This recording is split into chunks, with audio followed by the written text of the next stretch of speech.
Let's podcast. Alongside Joe Giglio, I'm Joe Ovies, inside Eford Studios in downtown Raleigh. Thanks to Empire Properties and thanks to Copiers Plus. Check them out online at copiers-plus.com. Print management, document management. Do they do college football playoff management? Can they get some, can they fix the college football playoff? They can fix your network. They can fix Joe's network. No matter how many times you get a different Wi-Fi, they can fix it. They can save you money by getting all this documentation to the cloud, so you're saving on print costs. But can they fix the college football playoff, Joe? Man, we got a lot to get into today. We're not going to do a 3-hour podcast, but I don't know. Don't tempt me with a good time. Do not tempt me with a good time. We got college hoops to get into. Will Wade dropped a banger of a pregame interview on the Wolfpack Radio Network on Saturday. Carolina Panthers find themselves in first place. Worst news that could happen for the Panthers with their open week. The Canes' goaltending problems continue. Duke won the freaking ACC championship, and apparently it broke college football. So let's actually start. And Duke basketball won an unbelievable game at Michigan State. Unreal stuff. Unreal stuff. So let's start with the college football playoff, and we're going to work backwards. Let's start with the final bracket, what we ended up with, and work backwards to Duke taking. I didn't know Triangle Good could get to this point, and I want to tip my cap to Manny Diaz for having Triangle Good reach its apex, like its apex form. I'm not quite sure how you're going to be able to top what happened on Saturday in Charlotte, from the least attended game in championship history to them winning it and not go to the college football playoff with 5 losses. I didn't think it could be done. They broke. Triangle Good. How are you ever going to top that? But let's start with the final form of the college football playoff bracket. The controversy that has everybody all worked up. Notre Dame was left out. Miami was put in, and the committee did exactly what they told you what they were going to do with Alabama in protecting them with a loss in the SEC championship game, and they end up being in. So your initial thoughts on what we ended up with in this college football playoff bracket? Wins still matter. Mm-hmm. You can't reward losses, and I think the committee got this right in this very specific sense. Alabama has arguably the best win in the country this year by going to Georgia and beating Georgia. I know what they did on Saturday down in Atlanta against the Bulldogs, but that does not erase that they went to Georgia's home field and beat them. Yep. They have some other wins as well. Miami beat Notre Dame head to head. They also beat Florida. They beat South Florida. They beat some other teams where you're like, those are actually pretty good wins. But they beat Florida State, which, by the way, Alabama couldn't. Mm-hmm. Okay, so there's a couple of things on Miami's resume. You say Alabama couldn't. Florida State embarrassed Alabama to start the season. So that's neither here nor there. There's a couple of things on Miami's resume where you go, okay, I see it. Yeah. Notre Dame's 2 best results were losses. And I'm sorry, you cannot get into the business of rewarding losses. Close does not count in college football. This is not horseshoes or hand grenades. There's an actual final score. The results have to matter. Mm-hmm. And yes, they are a power brand in Notre Dame. And there's politics at work. I don't doubt that for one single second. Oh, we'll get to the politics. Well, I don't doubt that for one single second. But ultimately, the number one thing Notre Dame had to hang their hat on was a win over USC. And I'm sorry, Reggie Bush, Pete Carroll, Matt Leinart aren't on USC's team anymore. So I don't really see the value in a random win on their own home field, by the way, over USC. Yeah. Certainly not enough to trump what Miami did. But I thought it was very instructive that the committee or ESPN popped this comparison up on the screen when they finally started talking about Miami and Notre Dame. Mm-hmm. And it's like, hey, FPI, whatever that means. Nobody knows. About the same. Strength of record, pretty much exactly the same. Game control, I guess, the same. Yeah. Strength of schedule, the same. Mm-hmm. So how do you separate 2 teams that are literally the same? Did they play? Well, yeah, I would probably look at if they actually played each other. They did. And they did. Who won? Miami won the game. Okay, then. Now, that doesn't mean Notre Dame hasn't gotten better. You know what? If you put Notre Dame in a 16-team field, I would put money on Notre Dame to win that 16-team field because I really feel like they're playing as good as anyone in the country right now. But it's not a 16-team field. It's not a 16-team field. And they also didn't take advantage of the chances that they had. I didn't make Notre Dame's schedule. Did Notre Dame's AD make his schedule? Mm-hmm. So he put the 2 biggest games of his season in the first 2 weeks of the season? Yeah. He did that. He did that. Huh. Yeah. Okay. I mean, you want to point the finger at people, Pete Bavacqua, point it at yourself, man. It's really kind of that simple. There is a lot of blame to go around. For instance, I was reading Stephen Gottfried on the Washington Post this morning, and the headline reads, and I know he doesn't make the headline, but you get the gist here. The ACC broke the college football playoff, and Notre Dame paid the price. Excuse me? No. That's not what we're doing here. The subheadline, the trickle-down effects of a bloated conference crowning an illogical champion led to the Fighting Irish missing the 12-team playoff field. No, that's not actually what happened. The College Football Playoff Committee rightfully gets banged on all season long because of the stupid TV show. And I thought it was interesting on Sunday that they were asked about, hey, so do you want to keep doing this TV show? Because it just kind of puts you all in a box. And they said, no, we're not interested in getting rid of the TV show. So there's your first clue about what this is about. This gets to the whole politics aspect of it and TV ratings and generating conversation. One thing that I've been very, very consistent about when it comes to college football, and I think it helps frame how I look at college football, the whole entire sport is based on dumb arguments. So you need the thing to feed you the dumb arguments. And the College Football Playoff Weekly Check-In is perfect for that stuff. There is an entire ecosystem built on the back of those dumb TV shows y'all claim you hate, that you want to get rid of. Now, Chip Patterson at Cover 3 made a very, very good argument about how to solve this problem while keeping the arguments going. You notice when we get to the college basketball season and we start really looking into who's in the tournament and who's out of the tournament, we have a whole universe of bracketologists, okay?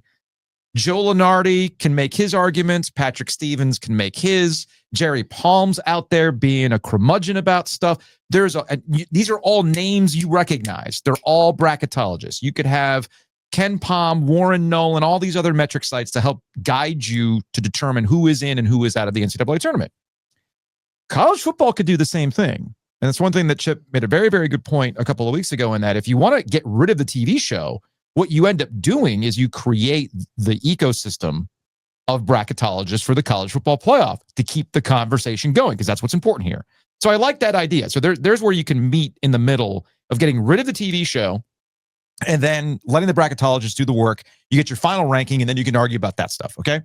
But that's not what we have now. So to get back to the College Football Playoff Committee, to set this up, I have to, I forgot who coined this, who came up with this theory, but the further along we get, the more and more I think this theory is correct.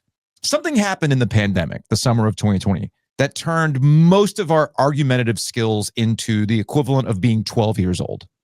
If you put everything through the lens of how a 12-year-old would react to things, well, then you'd get a better understanding of why people are reacting the way they react to what's going on.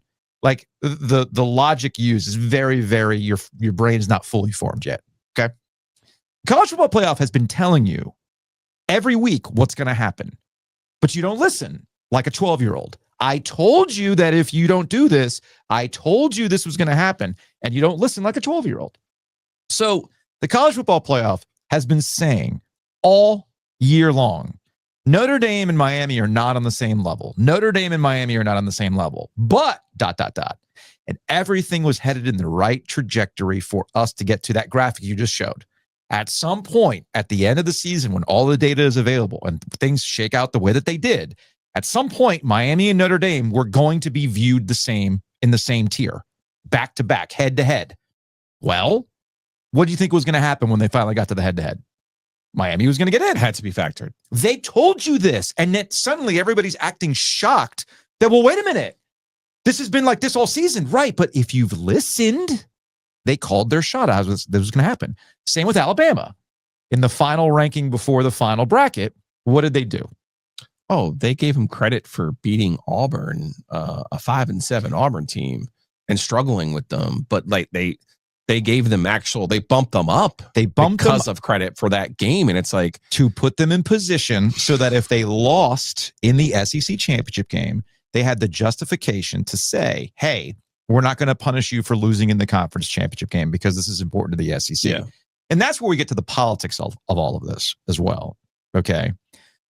The politics of Greg Sankey under no circumstances was going to allow the loser of their SEC championship game, which they care about, kick a team out. Sorry, Big 12, you're not the SEC. Also, by the way, the people who think BYU being left out is a greater injustice than Florida State being left out in 2023, please get your head out of your ass and live in the real world. BYU played Texas Tech twice and they got their ass handed to them twice. It's not the same thing as Alabama, Georgia. Alabama went to Georgia and won. Yeah. Okay. Also, BYU's best win was over ECU. Come on now. To your point about the wins. So there's the politics of Greg Sankey not blowing this entire thing up because Alabama got left out because of losing in the SEC championship game. Yeah, I think that actually gets us to what we should be talking about. Mm-hmm. And what I was slightly frustrated by, because I ended up watching all of the ESPN stuff yesterday, and man, it makes my brain hurt to listen to a lot of the people who are paid to talk about college football in the way that they do. That's, in my opinion, is just not very productive. We have to solve college football's structure problem, and it needs to be solved before they adjust the playoff. Because as we saw in 2023, well, what are we arguing about? We're arguing about the fifth team, right? The last team that gets into the 4-team field. And now here we are, fast forward 2 years. Well, we're arguing about the 13th place team in a 12-team field. Well, if you make it 16, guess what? You're still going to be arguing. But the truth of the matter is you have to fix the fact that Miami and Virginia and Duke are in the same conference together. Miami and Duke specifically shared 2 conference opponents this year. Mm-hmm. They shared 2 common opponents. I see all the people. How would you fix the ACC tiebreaker? What are you going to do? Da da da da da. This, that, and the other. I'm not fixing any of that. I'm fixing the setup. They need to go to divisions like the NFL does. Dabo Sweeney had talked about this. You got to go to divisions, so at least you have a division champion. Yeah, and you can even break it down by it's not the conference champion that gets an automatic bid, rather the division champion that then become and gets the automatic bid. Yes, because you can't have all of this disparate data. And to your point about Greg Sankey, and I heard this a lot, we got to protect the conference championship game loser. Mm-hmm. And the precedent's already been set. Like, guys, I only have a rudimentary understanding of analytics and data. Sure. I can tell you 1 year of fucking data in a 12-team field does not qualify for anything but it's that politics. Legitimizes our precedent. It does not. But it's even the playoff era, we only have 13 years of it, guys. Agree. That's not real data. I totally agree. Agree. That's why we get to the politics of it all. And then we get to the politics. But to me, that's why Miami's in, by the way. I agree. Because if Virginia had won, I think Notre Dame is in there right now as we speak. Yes. You cannot convince me otherwise. Yeah. And I can explain that very easily. Mm-hmm. At the beginning of all of this, there were 5 major power conference teams. There was only 4 spots. Mm-hmm. So all of those conference commissioners sat down in a room and said, I am going to be okay in any given year with one of us being left out. Mm-hmm. Of course, it was changed, not because of Florida State, but because the SEC ended up with 2. Yeah. And everyone's like, now, wait a second. There's 5 of us, 4 spots, and you get 2? That doesn't seem to be working for us. So that's why they expanded. Okay. But even when they expanded this time, they said, hey, we're gonna take the highest rated conference champions. They all kind of assumed it would be them. But of course, anytime you assume something, you're just inviting for the unintended consequence of what we saw on Saturday night with a 7-5 Duke team winning the ACC championship and not getting into the playoff. Mm-hmm. Okay. So what you have to do is you have to sit down and set up a criteria, and that criteria and your divisions and your setup and your automatic berths, that's going to set the table for how your schedule then becomes set up. Because these conference championship games, they are only played for one reason and one reason only. And that is the money that the television contracts are giving them. Mm-hmm. The money that the SEC is getting from checks, notes, ESPN. Who also happens to have the college football Who playoff. also happens to have the playoff, which they can easily clean up and make this better and make this cleaner. Jim Phillips was like, everyone wants to dump on Jim Phillips. He's this, he's that. He's not that smart. He doesn't know what he's doing. This is all his fault. Last year, he suggested that you played 2 total games in these conference jamborees, and those are the teams that end up with an automatic bid. I disagree. I say you just get rid of the jamboree game. That's what I would do. because you're by expanding the playoff now, you're already going to introduce more television money that will be make up for the loss of your conference championship game. By the way, the teams that played in the SEC championship game, they were just as screwed up as the ACC's tiebreaker. Yes. Like people are just ignoring this because it's the shiny object. Well, oh, look at the 7-5 team. No, they went 6-2 in the league. It's also the position of the ACC. I mean, Texas A&M had one loss. Ole Miss had one loss. I get it. Where were they? But sometimes things reach escape velocity. And unfortunately for the ACC, and a lot of compounding mistakes made by the league and how they've set themselves up, they've put themselves in position to be the one that people bang on. That's how you end up with a column like that from Stephen Gottfried. That's how, with Notre Dame being what it is, that's how you end up with Shane Gillis going on a podcast I've never heard of, Notre Dame Recruiting, and saying things like, never the ACC after they betrayed us this. You sent me this. And for the record, I like Shane Gillis. I think he's fucking hysterical. But this, it's like, oh, okay. Message board fanboys coming out here. You're a smart dude. And what he's about to say is one of the dumbest things I've ever heard. Never the ACC after they betrayed us this year. I don't know if you saw their social media. Every day they were trashing Notre Dame. It's like all the money we gave them, we blessed them. And this is how they repay us? Dude, it was so funny. I think it was the week, like last weekend, the Monday through Thursday, the whole ACC network was just Miami versus Notre Dame. They just replayed the game over and over and over and over again. I thought we were friends, but whatever. Y'all are friends in basketball. Y'all are friends in baseball. Y'all aren't full friends in football. And it finally came back to haunt you. Think about the money we give those schools when Notre Dame comes to town. It's like Miami's football stadium is empty every week unless Notre Dame's there. I mean, now the last point he has. He's not wrong about that. He's not wrong about but the idea about buddy, do we need to go back to 2020?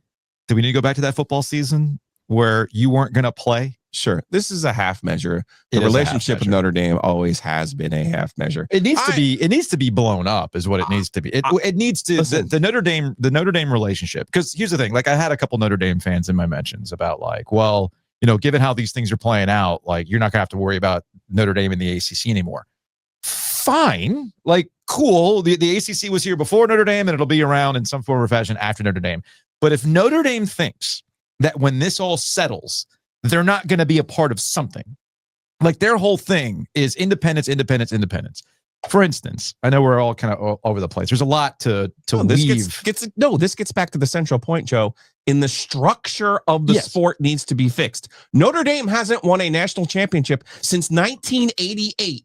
And they want to sit out here and have their cake and eat it too, as if they run the fucking sport. But here's the thing. I got a news flash for you. You no longer run this sport. I also have a news flash for you. That groundbreaking deal that you signed with NBC 100 million years ago, Purdue makes more money off of their television contract now than you do. So you're not even fucking special, just so you know.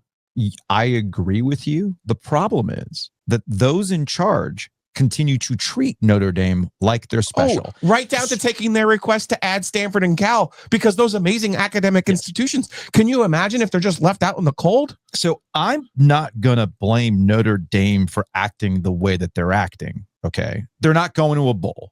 I don't care about that. I don't care about that. If you want to make fun of Notre Dame, I saw all the photoshops, play like a champion today, or, take your ball and go home today. Or these are the same people who are mad when Carolina didn't go to the NIT. I will have the same stance. I don't care. I don't care.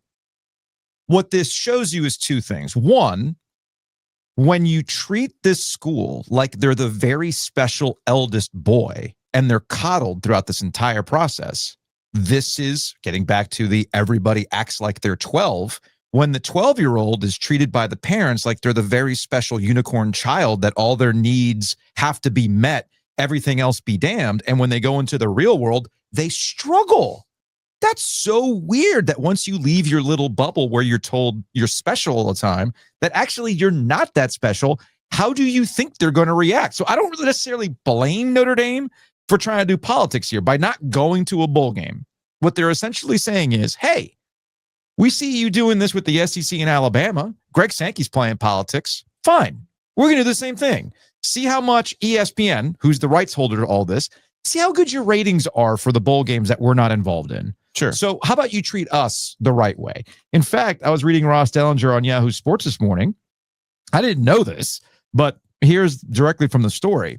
In an interesting wrinkle, as part of a memorandum of understanding signed by college football playoff officials last spring, Notre Dame will be assured of making the playoff if it's ranked in the top 12 starting next year. Bavakwa, who's the AD at Notre Dame, telling Yahoo Sports, for instance, if this year's circumstances unfold next year, the final at-large team, Miami, would have gotten automatically bumped from the field for number 11 Notre Dame. If the playoff is expanded to 14 teams and there are more at-large berths added to the field from 7 to 9, Notre Dame is guaranteed to be in the field if they're ranked 13th or better, based on the memorandum of understanding. Now, I called Kelly before we recorded today's podcast, and I said, hey, honey, memorandum of understanding versus an actual contract. She's like, it's kind of like this squishy, it could act as a contract. I'm like, yeah, but the Big Ten and the SEC, they get the final say of what this format's going to be. For those who don't remember, a part of all these agreements with the college football playoff, the Big Ten and the SEC are the ones who make the final decision on this. So if the Big Ten and the SEC say, yeah, I know that was the memorandum of understanding, but we've decided based on our own agreement that they were going to do it this way, maybe this goes out the window. Of course, Kelly says, we've just hit the lawyer's dream. The memorandum of understanding and the contract and who has agreed to what, it kind of acts as a contract, whatever. So really what we're doing here is a lot of litigation. But again, that gets back to the stakeholders for treating Notre Dame like a special boy. That's why I don't blame them. Right down to Greg Sankey and Jack Swarbrick being the ones who created the 12-team field. Yes. So I'm not going to blame Notre Dame for acting the way that they act. I'm not going to blame Notre Dame for being like, well, hey, ACC, why do you keep putting this graphic up? I'm like, well, because it's football, number one, and it means more to them to have Miami get in. And that gets to the other aspects of politics. You can't sit here and tell me for a second that Jim Phillips wasn't working that room and working out future college football playoff formats based on, hey, look, one way or the other, we're getting somebody in. One way or the other, we're getting somebody in. If Virginia wins this ACC, which, by the way, real quick aside, what have they been doing all year in the ACC for their big marquee games? Virginia? No. The ACC in general. When there's a questionable call, when there's a review, what have we been getting? Oh, the inside look, the inside scoop. What did we not get at the end of that game in regulation that set things up for overtime, Joe? There were 2 PI calls and a out of bounds on a play I didn't even know was legal. No discussion. Nothing. Like we didn't go Al Riveron to we didn't get that special treatment. They had that thing cooked up. I was very, very proud of the ACC. They got that thing to overtime. Yeah. And then they tried, but Chandler Morris is going to Chandler Morris, man. With the interception. My guy Des Kitchings with the cockamamie. Loop-de-loop on the first play of overtime for Virginia's offense. But I'm making a joke about a conspiracy to make sure that one way or the other, we're going to get a team in there. Well, so that behind the scenes, there was politicking about Miami getting in. And at the end of the day, when Notre Dame and Miami are being compared on the same level, then it was always going to go Miami's way. Yeah, on its most base level, you look at the numbers, you look at the data, and you say you would take Miami over Notre Dame, period. Now, on a more general level here, let's work under some logic. If we had 5 commissioners at the beginning in every room and we said, hey, one of you is going to get left out, you all understand that, right? Okay. Well, then the ACC had their turn in 2023. Mm-hmm. And this time the ACC saying, we're not sitting out again. And the rest of the commissioners are like, that's fine because it doesn't cost us anything. It costs Notre Dame. It doesn't cost us because they just wanted Alabama in, which they got in. And the SEC got 5 teams in. After last year, by the way, the SEC was complaining the loudest because they only had 3 teams in, and they felt like they deserved more. So guess what they got? The SEC got what they wanted. I think the ACC got what they wanted as well. Yeah. I think ultimately the college football playoff will end up expanding. And I think we can get closer to what we all want, which is a more level playing field. Because think about these 2 outstanding results that we saw this weekend. I was told that the birth of legalized, I was told the beginning of legalized paying of players was going to be the end of competitive balance across all of college sports. Yeah. I'm sorry. Did Indiana win the Big Ten outright for the first time since World War II? Yeah, man. Did Duke win the ACC outright for the first time since 1962? Yeah. Did these two things actually happen this weekend? Fair enough. It might be Ohio State versus Georgia on national championship Monday night. It sure as shit might end up being that. But I got to tell you, man, the sport's in a better position than it's ever been. It now needs to be honed in and really professionalized to the point where you have to let go of some of these things. And part of letting go of some of these things are any of these other bullshit bowls that ESPN owns. If ESPN wants to put on a bowl game, cool. Let ESPN do whatever they want to do. Yeah. Right? Oh, and also these sites for the like Texas Tech, Reese Davis was bemoaning like Lubbock would have been on fire for a playoff game. I agree.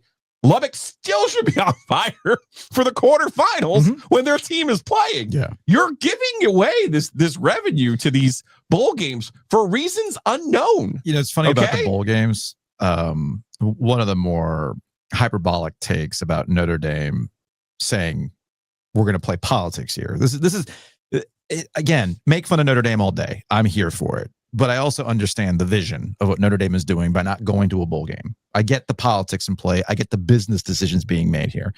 But to take it to the end that, oh, well, this is the end of bowl games. Because there's some other teams that are just opting out of bowl games altogether. Now, some of those teams have actual like context as to why they're not going to bowl games. They're in between coaching staffs, all sorts of reasons that are going on, right? So I'm not gonna blame like Iowa State opting out. I mean, their coach just left for Penn State. What are you going to do, right? So those are things that actually have context to them. But like, y'all, I double checked, make sure I wasn't smoking weed here. Sometimes I do, but not today. We got 41 bowl games. 41. And I think 38 or 39 are owned by ESPN. They ain't going away. Yeah. Because it doesn't matter who you put in those games. Y'all are going to watch them because you hate your families that much. You would rather watch college football in mid-December because of gambling and just boredom because you're off work, you got nothing going on, and hey, might as well watch some football today and put some money on it, right? We got 41 bowl games. We got 11 college football playoff games. It's fine. Bowls ain't going away. If once you go to 16, which I don't even think they're going to stop at 16, by the way. Yeah. I think they are going to just jump to 24. So now all of a sudden, really, what is the point? Also, that's the other thing, too. And also, what are these matchups? Just like, can we be honest here for a second? What, bowl game matchups? Yeah, what are these matchups? They're nothing. Like, we can't get a decent match. Like NC State will play Memphis. Like, okay. I mean, but it's like one of the few between, like, I don't know about you, but the early matchups in the NCAA tournament that interest me are always the smaller schools taking on the bigger schools. I'm with you on the that. bigger schools have made these bowl matchups such that they're only playing each other.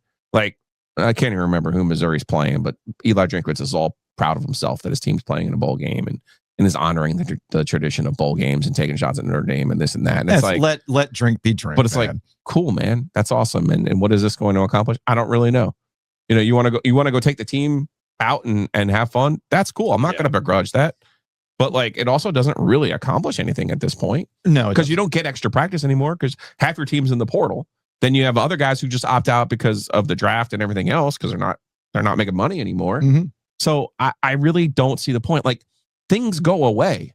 Other than Mike Lombardi, the typewriter went away. Printed newspapers 7 days a week, they went away. Yeah. The VCR went away. Like, there's a Blockbuster went away. A lot of things go away and change and evolve. College football is in the process of evolving and giving us a much, much better postseason product. But they have to fix how we get into that tournament. They have to fix that before they keep expanding and changing and ignoring the real problem. The problem, though, is that, you know, like Nick Saban gets on TV and he talks about how college football needs a commissioner. Yeah, just make it Nick. Fine. It won't be him. It's the same way that Mike Krzyzewski would talk about how college basketball needs a commissioner. They do. Yeah, these are all things that logically make sense. Yeah. But in order to get a commissioner, you're going to have to completely destroy what we know about conferences. Those conference commissioners have to cede control. And they're not going to do it. Don't see that happen. They are not going to cede control. Yeah. And that's how we get to where we are and everybody acts like they're 12. I belong in. This is an injustice. This and that. There's one man out there I saw this weekend that I went, damn, there's an actual adult here. And that is Vanderbilt head coach Clark Lee. he had to say this when it come to find out they had a good season and they're not in the college football playoff. And here's what he had to say. And, you know, we happen to be on the wrong side of that in this moment. But that's no one's fault except for our own. You know, we had our opportunities and we didn't do enough. And so that's we are not victims in this process. Our ownership is in coming up short. I think it's a reminder of how critical every moment is, every snap, every possession. And there's a lot to learn in this season because we want to be back in these moments. But as it is, you know, we'll spend time in the off season trying to get the system more into focus with where the game is gone. In the meantime, we're gonna celebrate the hell out of going and playing in Tampa and having some fun together one last time. We aren't the victims here. We didn't win enough. I'm not going to stand up because we're in the middle of recording here, but I would stand up and applaud that man. Juxtapose that to Manny Diaz putting a nifty little graphic after they won the ACC championship. And then they found out they weren't going to the college football playoff, which I never really expected them to be in the college football playoff, but that's neither here nor there. Quote, I am watching James Madison play Troy at home last night. It's a 3-point game until really the last few minutes of the game where they were able to pull away. When you start comparing strength of schedule, when you start comparing if you can just simply go into wins and losses, well, you've got to look at who you're playing against, right? And that's the whole point of why you play a Power 4 schedule. The argument that had been used by the ACC in their social media and the argument that Manny Diaz is using here as to they should be included was, well, look at JMU's schedule against Power 4 opponents and their record against said Power 4 opponents. One game against a Power 4 opponent that they lost versus us. By virtue of the fact that they're in a Power 4 league, there's other things that are out of JMU's control and just how many games they can play against Power 4 opponents. But that's another conversation for another day. I'm going to make this really, really simple. You lost to UConn. You lost 5 games. Straight up, you lost 5 games. Interestingly enough, I would hear an argument for Duke's inclusion in the college football playoff if they were 9-4 as opposed to 8-5. I would be willing to hear that conversation. I would. But that's not what happened. Instead, they went to UConn, a team that Delaware smoked, and you lost. So at that point, the losses do matter. Just like wins matter, losses do matter too. And I get they played 1 and lost Power 4. Look at our Power 4 strength of record, blah, blah, blah, blah, blah. Cool. You went 7-5 in the regular season. And congratulations on winning the ACC championship, which in and of itself, it's its own accomplishment that doesn't need to be diminished by sour grapes of not making it to the college football playoff. 919-444-2211. Call the OG Sports phone and curse or don't. Let's go to a 919. Joe's, it is Monday morning. It's been about 32 hours since that ACC championship game, and no after dark from one of the most triangular, spectacular nights in college football. I can't wait to hear your thoughts, but I thought I'd hear them a lot sooner. Yeah, no after dark. I know from some of the Duke fans out there, you're a bit salty over the fact that there was no after dark on Saturday. Sometimes real life gets in the way of our ability to do things like that. And Saturday night was one of those nights. Plus, with all the things to talk about, I figured we just save all the good stuff for today. Let's go to a 704. Hi, Joe. This is John from Charlotte. And as a UNC fan, I'd love to wake up this morning and be salty about how a mediocre Duke team needed a UNC to mess up on a fake field goal to even get in the ACC championship on it. But I'm not going to do that. They deserve to get credit for this win. The truth is that UNC and NC State have never won an ACC championship game. And, Duke actually runs a real athletic department that hired a football coach. They didn't spend 20 years upset about their coach leaving for a better Texas school. They didn't keep hiring the same coach that can't win more than 9 games just because he beat UNC. They actually just won. They ran a real football program. They spent their money on getting a great quarterback instead of making a flashy, washed-up NFL hire. So credit to them. Boy, it's us being a UNC football fan today. We got more calls like that, which we'll get to in Hey Joe. I wanted 2 more calls before we wrap things up. Here's another one. So, guys, in 21 years of the ACC championship, UNC almost won once, then blew it 2 times, and was blown out twice.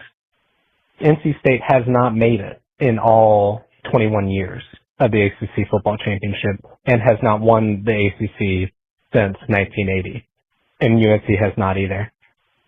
But Duke football, in some amazing way, tripped, fell, and landed backwards into an ACC championship. How does it make sense?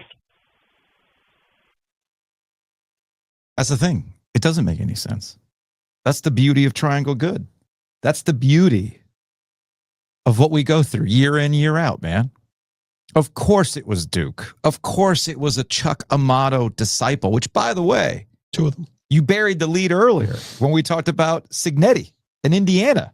Let's think about this. The anecdote to Triangle Good was sitting there all along, cooling his heels. 2 Chuck Amato guys out here breaking football, man. Yeah. In 2 completely separate ways, breaking football. That's the risk of kicking the Carolina fan while he was down. Your team's only been to the ACC championship twice.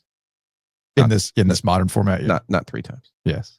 Well, no, remember, they were supposed to go. Sure, but they were supposed to go, Joe. But they didn't. Speaking of Signetti from an 828. On this podcast, we've talked about how the greatest coaches in history are not the Nick Sabans who win 7, 8 national championships at Alabama where they have the resources and the brand. It's the Bill Snyders of the world who take dog shit Kansas State, turn them into a football school, make them a perennial powerhouse. Curt Signetti just took over a team that began the year with literally, not hyperbole, the most losses of any football team in history. Beat Ohio State to win the Big Ten from the number 1 team in the country, and they have a path to the national championship. If they win, is Curt Signetti the greatest college football coach in history? I can see the argument. I wanted to transition to the Chuck Amato disciples here for doing 2 things in the same season that have broken our football brains. So we'll start with Signetti, and then we'll close this very extra long segment on Manny Diaz and props for him. Like I said, we'll work backwards from the college football playoff and bring it on home to Manny Diaz and the ACC championship.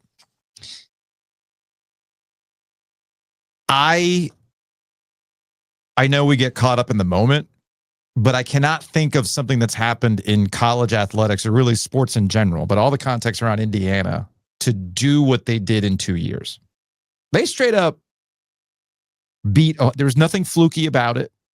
There's nothing fluky about the year. The guy missing the field goal, but that's football though, dude. Yeah, that's football. They straight up, Ohio State did not get snuffed the way they did all season, the way they did it against Indiana. You see what I'm saying? Yeah, yeah. That's a credit to Indiana. And I cannot think in 2 years with the context of who that school is and what they've never been. They've never flirted with being good at football, man, ever. And to have that amount of success, to win the Big Ten outright and to be the top seed in the college football playoff is, I don't know how you can find a bigger turnaround in all of college athletics or sports than what Curt Signetti did at Indiana.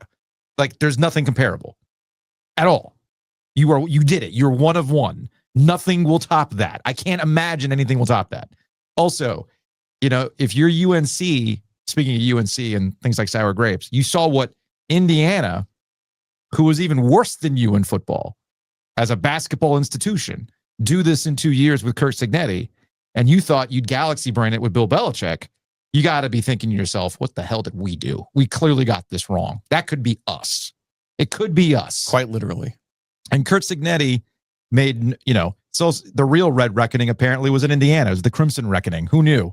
Because remember, Signetti came out of the gate just like Will Wade came out of the gate at NC State. Google me, all that stuff. That dude followed through on it. All right. So props to him. Now to Manny, the other Chuck Amato disciple. I will admit that when they hired Manny Diaz, I was very meh about the hire.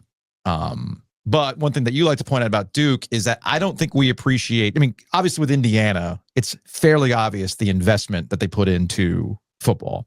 Texas Tech is another example of an investment that was put into football and it paying off. I don't think we've given Duke enough credit for the level of investment they've put into football to get to where they got to and win this thing at 7-5. I get it. Doesn't matter. I mean, you talk about people punching air. You got to be thinking that Dave Dorn, all these years, he's been in NC State and he's won 7 times. I'm like, wait a minute. You're telling me that I could have gotten an ACC championship game with 7 wins? Who'd have thought? Well, Duke did it. That's why they broke Triangle Good. I don't know how you can top it. I don't think you can top Triangle Good in any form or fashion than what Duke did. Broke it. They hit peak Triangle Good. Well, you know what I mean. Yeah. You know what I mean. They broke through the apex of Triangle Good. So a lot of credit just to the Duke infrastructure, how they invested in football, and Manny Diaz, warts and all, found a way to get to this ACC championship on Saturday night. Said it before, I'll say it again. North Carolina's investment in football and the $40 million gap between North Carolina and NC State right now does not happen without Duke pushing forward the way that they did in the post Mike Krzyzewski era. Yeah. Okay. Nina King deserves a lot of credit for the way that she has shaped that athletic department in the post Mike Krzyzewski era. The investment was there under Mike Elko and has continued under Manny Diaz. They've done, and they've kind of done it silently, man. Yeah. Lasagna. I mean, that's what Manny's up to. He's up to that silent G and lasagna. Good stuff, man. Good. Oh, geez. Sorry. I made the mistake of looking at Blue Sky from Bruce Feldman. Notre Dame AD Pete Bavacqua on the Dan Patrick Show. We were mystified by the actions of the conference to attack their biggest partner really in football. Excuse me? Okay. Biggest partner in football? You know who the partners are in football? The actual conference members. Miami. You know, the one who's a full-time member of the ACC. You know, the one that plays a full conference schedule. You know, the one that was in the mix of a playoff of a championship game tiebreaker. You know, that partner, not you. They have certainly done permanent damage to the relationship between the conference and Notre Dame. Okay. Cool.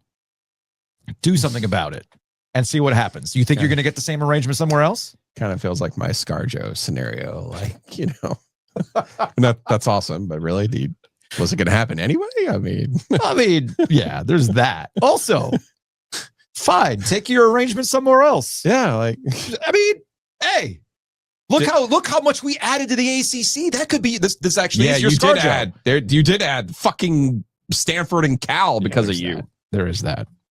I'm the eldest boy. That's all I keep hearing every time I see Notre Dame complaining about stuff. We'll probably talk a little bit about that more tomorrow. Housekeeping. Housekeeping is brought to you by Innovana. Check them out online at innovana.com. If you have mess inside your mansion or trash in your cabana, get it clean with Innovana. Just got done with Thanksgiving. Probably got some family coming through for Christmas, New Year's, etc. You're going to need like a deep clean of hosting, folks. Or maybe you just got to make sure the house is very presentable. May I suggest you go to Innovana, check them out. Mikey P did it, man. It's on the secret stash. I'm not going to tell you what's on the secret stash. You just need to go to the secret stash, theog.shop. You're saying maybe learn how to play a very tiny piano with a house behind you? So head on over to theog.shop. You can also go to breakingt.com/OG. Again, that's breakingt.com/OG. Between now and Christmas, we're doing all sorts of giveaways, like 2 free mystery shirts with a full price purchase. So like go buy an OG hoodie like this one, the Dead Conference, because the ACC is a dead conference at this point.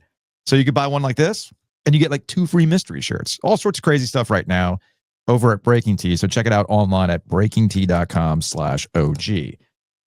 Actual housekeeping as it relates to the holiday schedule and whatnot. This week, we're going to start putting in the work for our end of year spectacular. We're going to have OG on Christmas, which means you can open up presents, watch us with the fire roaring, enjoying some eggnog. So we'll drop that episode on December 25th. So we'll have 2 year in review episodes. Mm-hmm. We don't have an actual total. We don't have to do even 10. No. We'll figure out what they Stories of the year. Stories of the year. We'll break that up in 2 parts. And then we'll do a 3rd year in review episode for New Year's Eve. Yes, the best calls. The best calls. It's almost like a true housekeeping. We'll tell you how the things went this year. Oh, okay. We'll have the best calls. Yeah, the sounds of 25. We'll have all sorts of stuff like that. The K Billy's super sounds of the 70s. I'm excited about that. So all that's gonna be coming up. Big thanks. Forever grateful. Big thanks to our guy Matt Davis over at State Farm. Check him out online at insuregarner.com. Again, that's insuregarner.com. Or you can call him directly at 919-779-8277. And as 2025 comes to a close, you're probably like me thinking, I probably could have done some better financial planning for 2025. I don't want to make that mistake in 2026 and beyond. Matt can help you out with some financial planning. So again, check them out online at insuregarner.com. Speaking of expertise and finances and making sure everything's right, Brassfield Accounting. Check Chris out online, brassfieldaccounting.com. We got to check in with Maniscalco. He brings your conversations with Maniscalco to life. Yes, paid Maniscalco last week too. Bless. I'll text him today, see if he's got some availability tomorrow.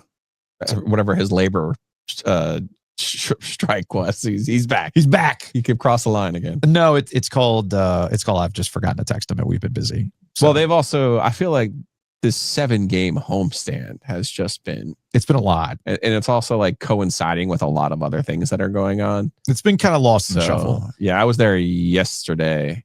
Macklin Celebrini, by the way. I'm remiss that I don't have to go down post game anymore and get quotes for AP. So sometimes I get a little lazy. I got you. But mental note: the next time we see Rod, I got to ask him about Celebrini. Celebrini was 11 the last time the Sharks beat the Hurricanes in Raleigh. He was 11. That's insane.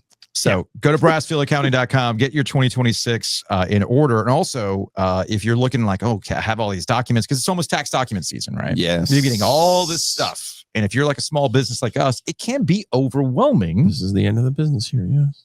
Brassfield Accounting can line all of that up for you so that you're prepared for tax season. It's okay, Joe. It's okay. We'll make it. We'll make it. Big thanks to Miller Lending. Check him out online. Gordon Miller and the crew at millerlending.com. Call them directly at 919-447-3377. Speaking of, if you see a stray ad that you don't think is real, call Gordon. Hey, Gordon's so on it that he's texting us about, hey, by the way, watch the end of this game and tell me it's not rigged. Yes. Yes. Yes. And he's not talking about the ACC championship game. No. So check out Gordon Miller, 919-447-3377, millerlending.com. Tell them we sent you. Take that thing to close. You'll get a Butcher's Market gift basket, maybe even a game-worn rowback. It's all fantastic stuff. So again, 919-447-3377. And of course, our friends at Two Roosters. I was at Two Roosters yesterday. It was my mother-in-law's birthday. So went and got the that candy cane bark, which is really, really good. And then the reindeer tracks, which the kids destroyed the pint in one night. What store did you go to? Person Street. You disappoint me. Well, I mean, that was the one that was along the way. No. The things that I was doing. No, there's a handwritten sign that there's an extra flavor this month. That's not on the big board. Oh, I didn't see, because I went in directly for those two that we had talked about. Fluffer, Nutter, Cookie. What? Fluffer, Nutter, Cookie. Okay, well, you're going to have to get that. Buddy. That's good stuff. All right, I'll go back. Darn, I have to go back to Two Roosters. Because I had the rum chata and coconut, and I was like, okay, this needs some alcohol. But I saw the sign out of the corner of my eye, and my wife has a thing for Fluffernutter, and I know we're both peanut butter people. Yes. And I was like, oh man, Jared's a freaking genius. And you can get the 12 days of Christmas still, I believe. Yes, you have until the 10th to get put that your order in. So also, there's mystery flavors in there that I'm not sure about. No, the mystery flavors are not available. Like, they're straight up mystery flavors in the calendar. That are not available this month for the. Okay, I just want to make sure we're promoting the right thing. Yeah, we are promoting the right thing, and also I'm going to go ahead and he spoke this into existence. We're actually just going to go ahead and do it. Oh, this is a great idea. This is why we should be listening to the people who are our corporate champions who have actually good ideas. So Jared, who's very closely tied to NC State, has a thought. How about every time Dave Dorn catches a stray on the podcast, 2 Roosters will donate $1 to the Wake County Animal Center. Roosters helping stray cats and dogs of Wake County. Maybe $2 to be on brand. Yeah, let's make it $2. And yes, we will start a tally of every time Dave Dorn catches a stray. And there's already been a couple today. And I'm guilty of them. I mean, the 7 and the whole 7 and 5. Like Dave just going, like, hold up. You telling me I could have a red solo cup in Charlotte, winning a championship as a 7 and 5 regular season team? What? Here's my question: would State fans be happy with the championship because Dave Dorn won it? Well, that's an existential crisis that you're maybe Will Wade's going through right now. You know what? I just figured out where the apex of triangle good can go next. There's always levels to this. So if we are in agreement that Manny Diaz has reached apex, the peak of triangle good mountain, Dave Dorn's going, no, there's a taller summit to climb. And that is winning in the same fashion you did, and then people being mad at you for it in your own fan base. Not the national stuff about how, Duke ruined the college football playoff. No, like, damn it, Dave did it. Now that would be another level of triangle good. What took you so long? Exactly. So that would be. You're 15. I'm telling you, there's a plan. All right, 15-year plan. See the strays. So that's $4 by my count. $4 by my count. They don't count from us. I mean, I don't know. It has to be a random call. Fair enough, but I like where Jared's head is at when it comes to that. So yes, I'm going to start keeping a tally. Every time that Dave Dorn catches a stray, $2 will go to the Wake County Animal Shelter.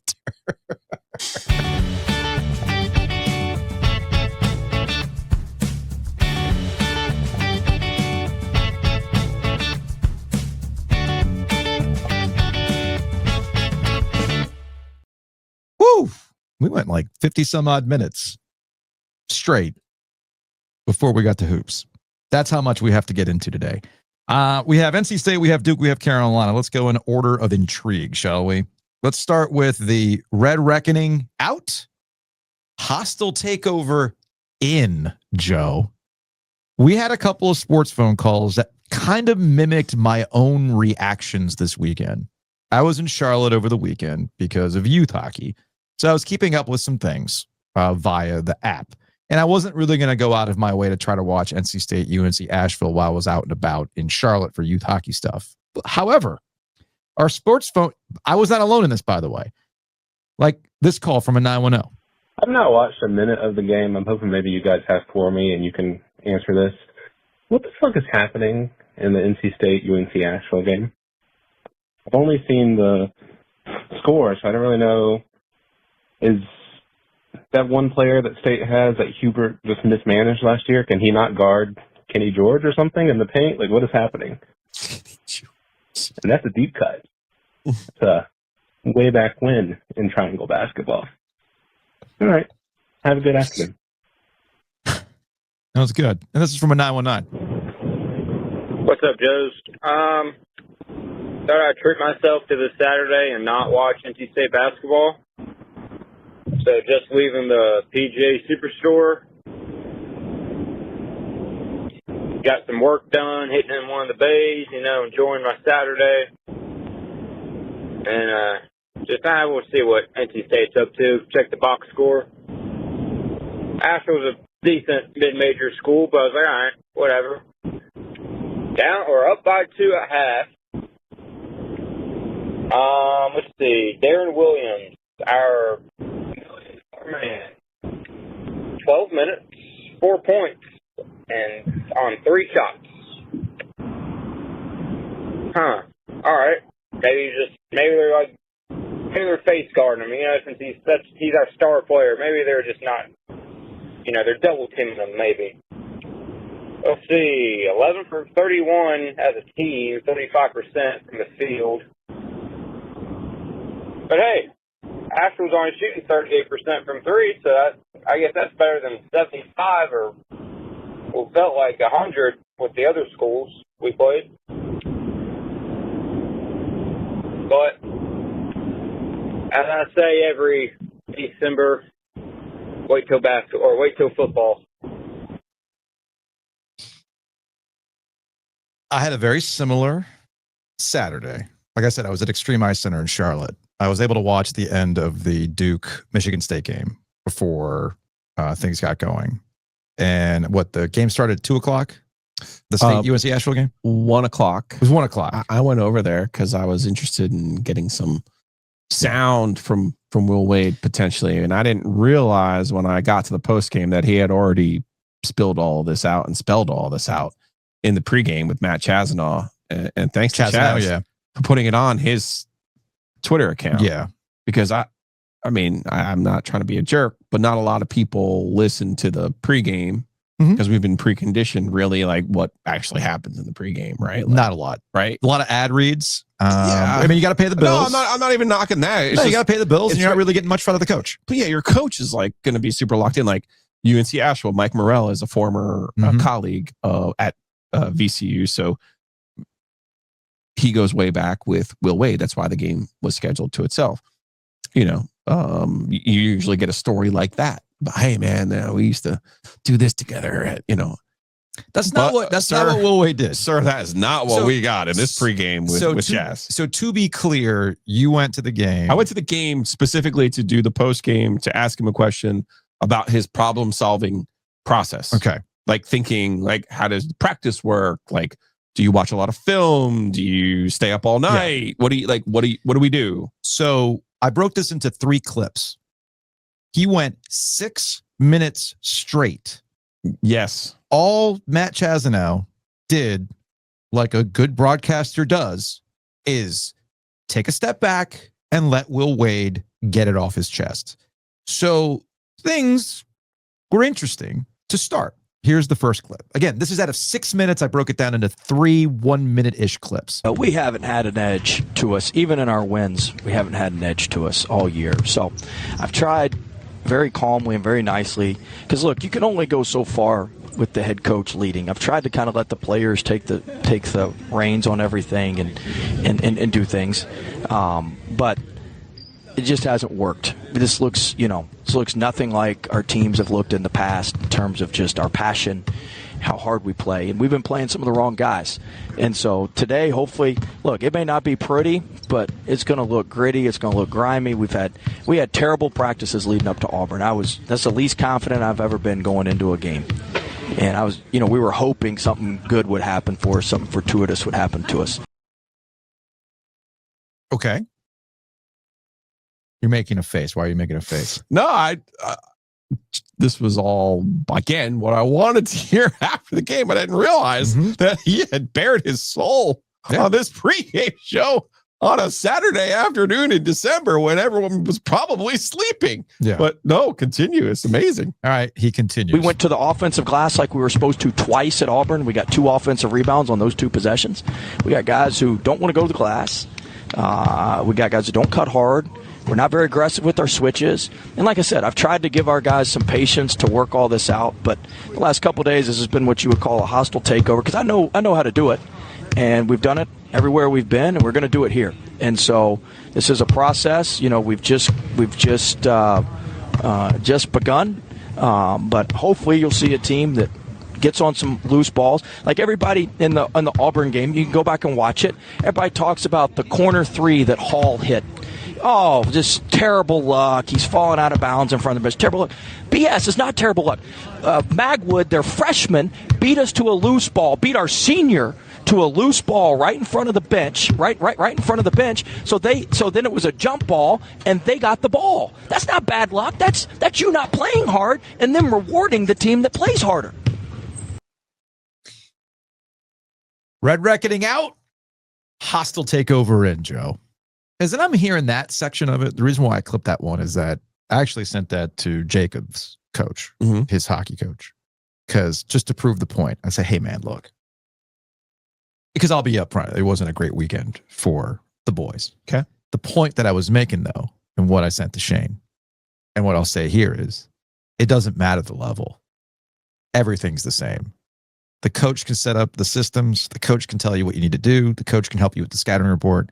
But if you're not going to go out there and give the effort, bad luck. Same thing. Oh, the puck bounced funny. Yeah. The puck is going to bounce funny. Sometimes shots are going to go in that you don't think they're going to go in. Yada, yada, yada. Yeah, man, that's sports. That happens.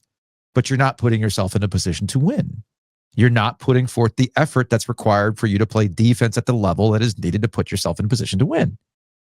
Now, is this where I take a step back and we talk about South Carolina in an exhibition game? Nope. Okay, I'm just going to give you that opportunity. But this has been the case. And I guess it looks like Will Wade's finally fed up with it. Like, guys, at some point, you have to take ownership. At some point, you need to go out there and play. And this gets up the setup to my favorite clip of them all. That's what I gotta say. There's an NBA scout here today for them, not for any of us. We had 3 GMs at the Auburn game, and we play like that. I mean, it's embarrassing. It's embarrassing. We got guys who think they're, we got guys that, think they're going to be in the NBA next year. It's a joke. It's a joke. And they're coming to look at 2 of Asheville's guys today, and I don't blame them. They're both good athletes. They're both Zero's one of the top 5 ISO scorers in the country. Shoots the 5th amount of runners in the country and does it at a high clip. So, we'll see how it is today. But it was a all systems breakdown, and from Maui to Auburn, and I've tried to let it self-correct, but sometimes you got to step in. That's my job. And I don't care about being liked. I don't care about how everybody feels. I'm not into any of that. I don't like the taste of the food after we lose. I want my damn pizza to taste better after the game. So what I'm hearing there is there's another ACC coach that we need to help with locally with pizza. That's what I'm hearing. Is that what you heard? That's what I got. It doesn't matter if you win or lose. This pizza's always going to hit. I mean, we got you. Yeah. In fact, I was there last night. We got you. Picked up some capital. You mean they don't have NBA players? All right. So what I hear him saying is all the same things that I've said all year long. Yeah. About NC State. Now, let's start getting into the problem solving portion of the programming. Mm-hmm. And like he's saying, like you had these practices, you're trying different players, you're trying different things, you're trying to do different things strategically. The part that I didn't play was he was essentially talking about load management and sports science. And I'm going to paraphrase here. He said, fuck all that shit. We're going to ball, which I'm like, oh, okay. I see where Will Wade's going. I also learned Will Wade has another pitch. Yeah. I thought they're not here for you. I thought, yeah, they're not here for you. I mean, I'll play it again. I gotta say, there's an NBA scout here today for them, not for any of us. We had 3 GMs at the Auburn game, and we play like that. I mean, it's embarrassing. I respect that. That's Spider-Man pointing me with me and Will Wade. Oh, you and I have something else in common. Not only do we enjoy Sharpies, but also, we're mad when the pitch gets higher. Well done, Will Wade. Anyway. So, I wasn't upset with the way that they played against UNC Asheville. Like he said, they have some talented players. They had a guy who made 5 of their 10 threes. Yeah. And there's still certain things that they do that I don't agree with the way that they do them, but they're the ones who have to fix that. I can't fix it for them. I thought in the second half of this game, they have been better in the second half of pretty much every game that they've played. So that's a good thing. Pretty much every game. There's been some exceptions. Seton Hall, obviously, one of them, but they've been better in the second half. I thought in the last 5 minutes of this game, when it was still very much a game, by the way, they finally figured out, oh, wait a second, Vanilla Lubin is by himself, and all he has to do is attack the rim and not sit here and calculate in his brain, what's the better 3-point shot? What's this? What's that? It's like, no, sometimes you just got to go to the rim. Yeah. And I thought they did a really good job of being cognizant of what was working and exploiting what was working. After the game, he mentioned a plus minus for Darian Williams in this game. And I was kind of like, I think you're losing the track here, man. You got to light a fire under Darian Williams. And clearly whatever he did post Maui, post Auburn, didn't work with Williams. He really just wasn't much of a yes, he had 6 assists. I get that. Whatever his plus minus being on the floor with Lubin at the end of the game. Sure. Cool. You're the highest paid player on the team. Mm-hmm. There's a real talk involved here, and they have to figure him out before they do anything else. So we'll see. We'll see what the problem solving looks like. I thought Breed was actually one of them. Alan Breed, he used him in a little bit of a different way. But Abel, I thought, showed a little bit more life in this game, which they obviously, I think, like, not to be a jerk and point out the obvious, but like Abel and Williams should be your best players. So you got to figure out a way to make them your best players. Yeah, they have to. Now they have to accept that as well. Like he's saying, I could lead you to water, but I can't make you drink it. Yeah, there was a part in that 6-minute monologue from Will Wade talking about like, I'll put guys that are basically, I'm paraphrasing here. He said, I got guys on the bench watching the level of play. I can turn the ball over and make those same mistakes. I can make those mistakes. Why don't you play me? Yep. Right. And again, that's a challenge to your best players having to be your best players. I mean, look, we make fun of the Sidney Lowe quote all the dang time, but like, he's absolutely right. Well, your best players have to be your best players, and then they have to make shots. It's the only way you can win. This is not a complicated game. By the way, continuing a season-long trend, and I know we're only 9 games into it. I was going to say, it's only December 8th, man. You probably missed this in our wild weekend of Triangle Sports. Yeah. Auburn lost to Arizona by 29 points. I know. Auburn against NC State was 55% from the three-point line. Yeah. That's a you problem. They were 24% from the three-point line against Arizona. Hey, look, rough week for Will Wade. Even Aura left the program, man. Yeah, I couldn't quite figure out what was real and what was fake and all of that. Well, it initially started with one of those troll accounts saying that was the case, but then it actually was legit. That I guess the kid who goes by Aura, the manager, who was part of the McNeese State, March Madness run. Yeah. I guess there was an NIL dispute or something like that, which I think it's hilarious that we got NIL for managers. Giving a manager for walking out with a boombox. I mean, NIL. I could do that. We might be. We might have lost the plot a little bit. I mean, shit, I'll do it for free. Probably any number of State fans who would go down there and do it for free. I mean, heck, they got the fan tunnel, right? You telling me you can't give that to a teenager to like play the Doot Doot 6-7 song while they come out? Like, come on. That's easy enough to do. Anyway, all jokes aside, when it comes to Will Wade, I listened to that entire 6-minute thing from Learfield Sports.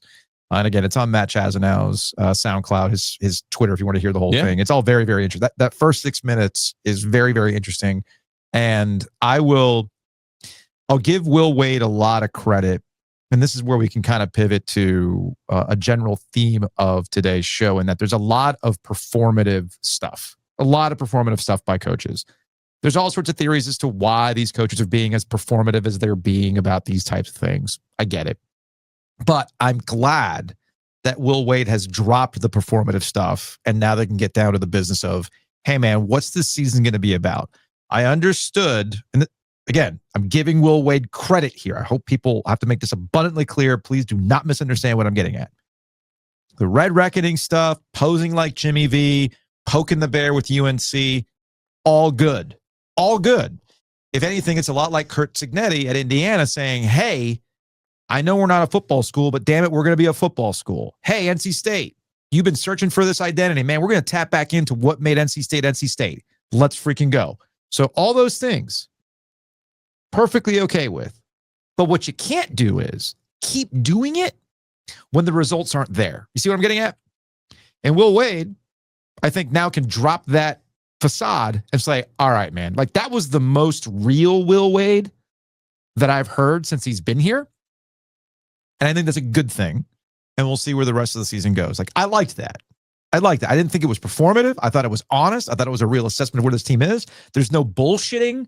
Think about how much he must have been feeling it. Yeah. Because I'm going to assume that was recorded at the shoot around. Yes. In the morning. Yes. Like before the game. Yes. Like that was not like rehearsed practice. That's real shit. That was like, and to that's your point, all I asked. To your point about Chaz, he asked him a very specific question about edge. That was his question because Will had said last week, "Hey, we haven't played with an edge." Yep. What to you, like, what is an edge? Yeah. And that's what came just filing out because he felt it, and he was trying to get that point across again. A month-long theme here on this program. Your messaging matters. Speaking of messaging, Duke continues to nail messaging. Duke continues to nail this transition away from Mike Krzyzewski and what happens when guys who are the program call it a career and the guy who has to replace them historically struggles. John Scheyer is rewriting how that happens. Now, I think Mike Krzyzewski is owed a lot of credit for how he handled his exit. He set him up. But you still have to go out there and do it. And John Scheyer is not only doing it, but he's also making the program his program. He's adding his wrinkles to how he wants to do things. The social media, the involvement he has in it, some changes to Cameron Indoor Stadium, all that kind of stuff. Okay, let's give Nina King credit as well. You don't get Cooper Flagg and Cameron Boozer, family connections aside, without Gatorade, without all the money that they have, without all the business partnerships and NIL investment that they have. So that, that they get a lot of credit for that. This is a team that lost an all-time roster in Cooper Flagg, Con Knipple, Malwatch, and other supporting players that are in the NBA right now. Yeah. Okay. That was their 84 Carolina, their 99 Duke. They're seemingly once in a lifetime generation chance at an all-time team. In an era of college basketball, as you like to say, is a year-to-year proposition. Mark Pope over at Kentucky, well, heck, man, they're getting booed now because they're having a struggling start to the season and people are pointing out their payroll and what are you getting? I mean, if you think NC State fans are looking at the Will Wade payroll, Kentucky fans are doubling down on that, tripling down. Well, theirs is about double NC State. So they're really pointing that kind of stuff out. So all the context of where we are with college basketball for Duke to come out 10-0 to start the season with wins over Kansas. Oh, I'm sorry. Let's let me go back to just go in order. You might as well. It's amazing. Texas and Charlotte. Yep. Then a neutral site game against Kansas, a neutral site game against Arkansas, and then playing at Michigan State. Florida here, then Michigan State. Yeah. Florida here, then Michigan State. That is some high-level basketball. And if anything, just helping Duke it's almost like they know the ACC isn't going to challenge them. So this is where you do it. This is where you get it right. And I know last week people looked at me like I was crazy when I said Duke's in a tier of its own. I present to you what they've done this season and tell me who's in the tier with Duke. It's not Louisville. It's not. Now, I'm not saying Louisville can't catch them in a game, but based on what we've seen so far, Duke is its own tier.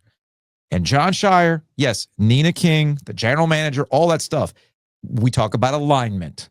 There's a hell of a lot of alignment with Duke basketball right now, and we're seeing this pay off.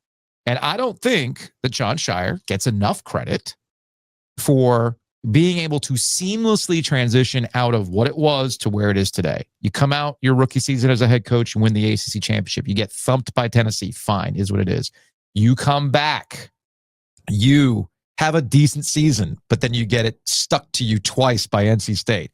How do you come back to that from that? I'm going to put together one of the great rosters we've seen in the modern era and get to the Final Four. Lost in heartbreak. How do you come back from that? Well, now we got this this is a tough-ass Duke team. A tough-ass Duke team. Already. It's not even Christmas. Okay, and you learn from your mistakes. Joe, I'm not a basketball savant, but if I want to put myself in the best position to win games late, what should I do? I know. How about I put both my best players in the court at the same time, and they play off each other, and we have the defense have to pick a poison. Cam Boozer and Isaiah Evans on the floor at the same time? What am I going to do? And in these last two games against Florida and Michigan State and how they close out their games, they played zone, by the way. They've done a lot of that. Again, that's another thing where, I know Mike Krzyzewski dabbled in zone towards the end there out of desperation. No, this is clearly something that John goes into his bag. They work on when they know they need to do it.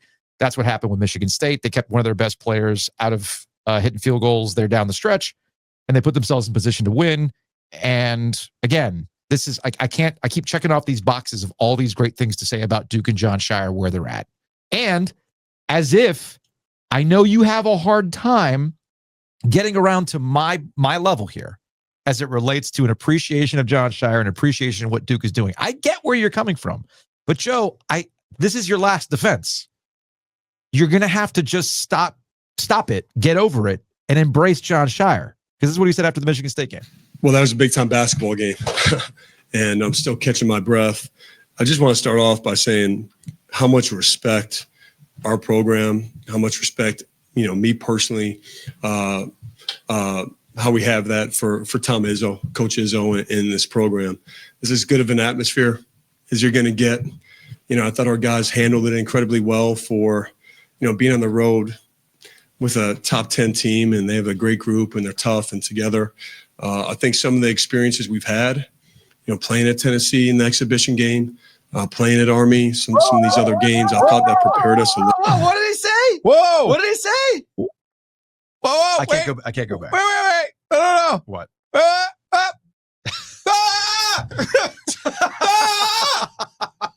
For those who are not watching on YouTube, that is the Leonardo DiCaprio, Once a Time Upon a Hollywood, getting up from the lounge chair, pointing with his beer. Like, what? Wait, did you say exhibition game?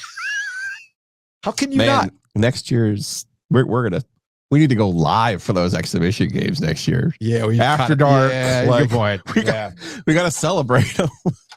That's a good point. He said that I almost drove off the road. I was like, wait, what? Did you just do?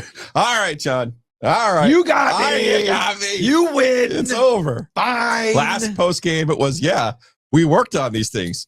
And so did so last year too. But we worked on them to learn from our mistakes from last year. And now we get, this is a tough environment. Yeah, like the experience is like Tennessee. So exciting. See, there you go. See, you finally come around. College basketball this year is crazy, by the way. I mean, it is. You like to get on me for making everything about NC State. Like this year, truly, everything's about the triangle.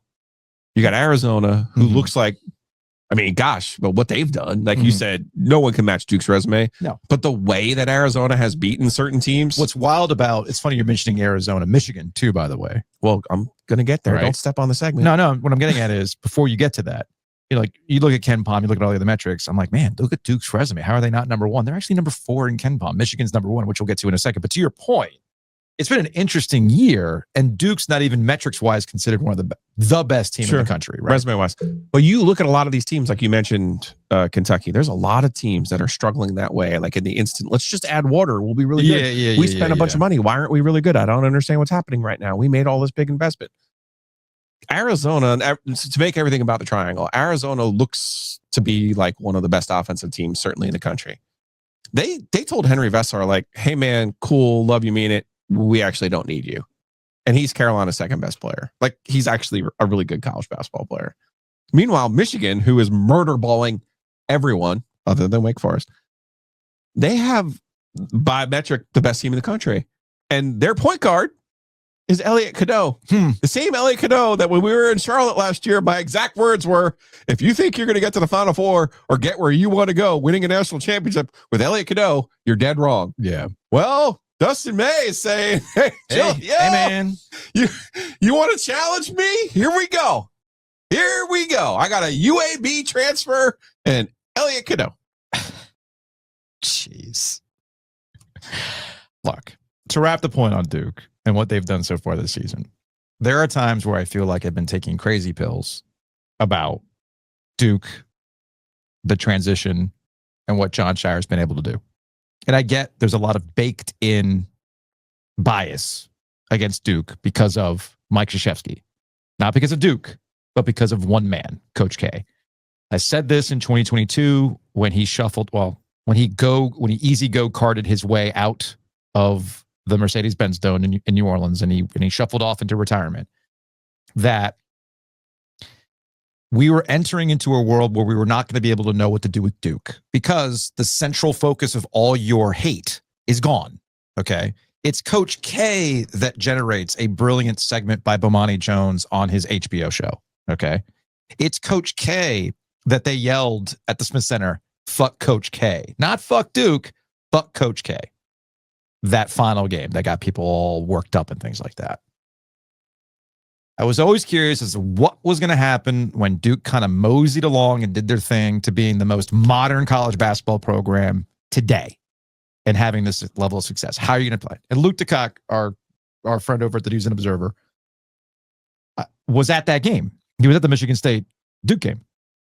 And he texted us like, man, it's a whole new era. It used to be Duke coming to your place, true road game. It would be like the Imperial March was playing while Coach K walked in, and there'd just be this heat. And it wasn't there.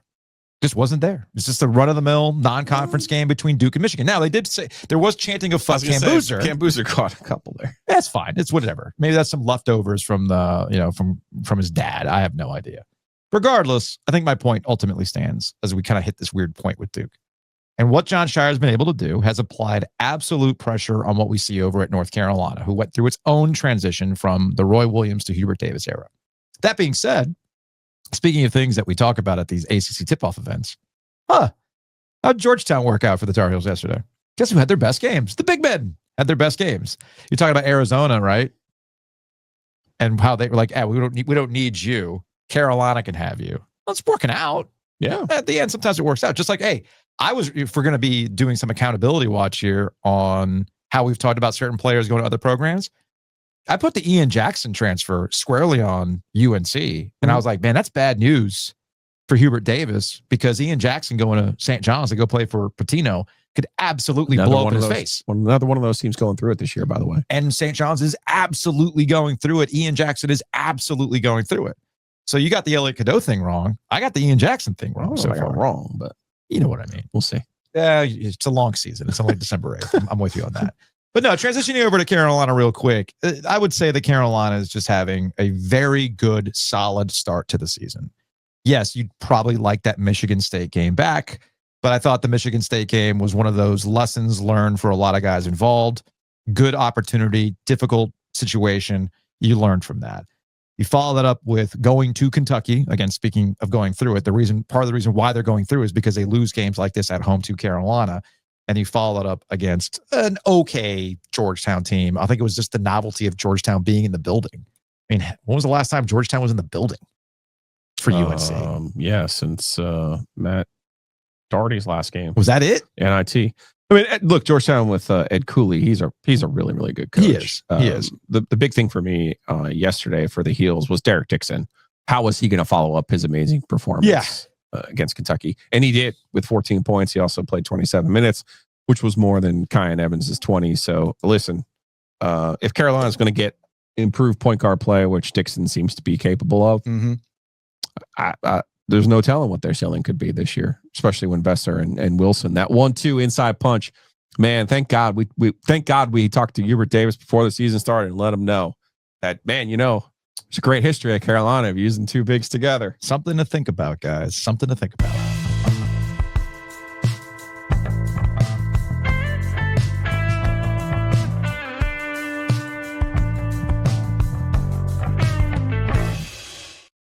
So I want to give you credit as it relates to Roback, Joe. You were right. I know you love hearing you were right. Okay. And you've said this often about Roback. They don't have storefronts. It's a web-based business. And we appreciate the partnership with Roback, and they'll be partnering with us as corporate champions throughout 2026. Ben comes up with great designs. We love all that kind of stuff. So I've put Roback in the hands of some fellow hockey parents. And universally, they have said to me, this is the most comfortable hoodie I've ever put on.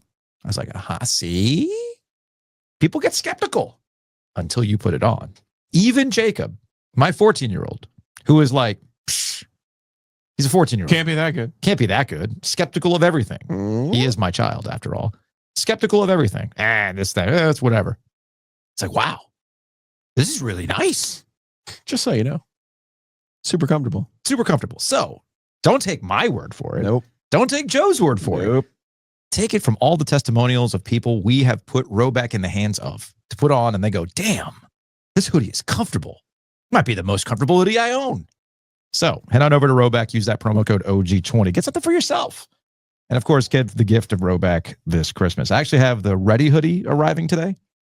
That's the heavier one? That's the heavier hoodie. Okay. So I've got the crew neck, which came through in the clutch for the After Dark for NC State Carolina. Okay. But I'll admit that I'm a hoodie guy. So I was like, forget it. I'm going to try it. I'm going to go Ready hoodie. So Ready hoodie arrives. I'm very, very excited about this. Along with some more of those base layer shirts. Smart. That I can wear under my shacket. So all good stuff. So head on over to Roback.com. Use that promo code OG20 and save 20% off your order. And of course, tell them we sent you. You might be in a house where you keep buying all this Roback and you have no place to put it. The closets are too small. So go to Hometown Realty and be like, hey, look, I got a little bit of a problem here. I got to have it. I've purchased so much Roback in my closet. It's just, it cannot handle it. I need a walk-in closet that can handle all this Roback. The extra bedroom, a spare bedroom. Yes. Yes. You have a lot of guests? Nope. No.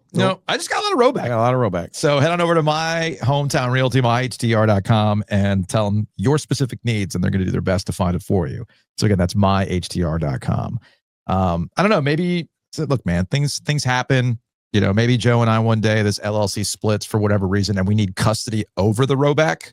We would probably go to Whitaker and Hammer and try to come up with some sort of memorandum of understanding of who gets the rowback in the divorce. That's right. Right?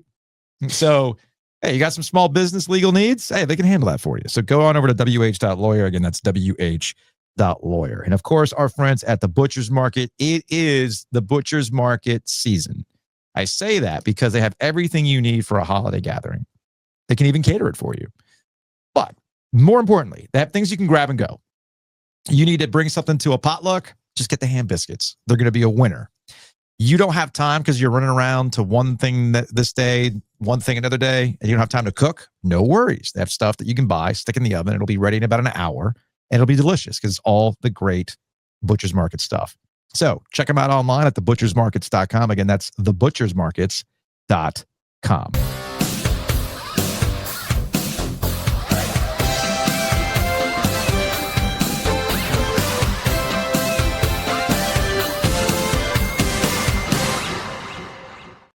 Well, Joe, look at where the Carolina Panthers sit in the NFC South. They didn't even play this weekend, and everything's coming up Carolina Panthers. What a time to be alive. This also is the worst thing that could happen to the Carolina Panthers, because once you start expecting something out of the Carolina Panthers, once you see the vision, you see a way through, you see playoffs. What did the Carolina Panthers do, Joe? Well, they got to get out of their up and down, win one, lose one for me, one for you phase. But the real win here is everyone was down on them for losing at home to New Orleans. Well, that's exactly what the Bucs did this weekend. Lost at home to the Saints. It's still to help them out. They're both now 7-6. They're both 2-1 in their division together. So it's really go time for the Panthers. Their final 4 games, 2 are against Tampa. They go to New Orleans this week, and then they get Seattle and their old friend Sam Darnold at home in week 17. Yeah, I saw some of the, hey, this Tyler Shuck guy, he's not so bad. No, stop it. No, we're not going to retroactively give the Saints credit for when they should have beaten the Saints at home. So let's not do that. I think it's actually a larger problem for the NFL in general, where this is kind of where we're at. In fact, so my in-laws were over yesterday. It was my mother-in-law's birthday. Happy birthday, Marcia.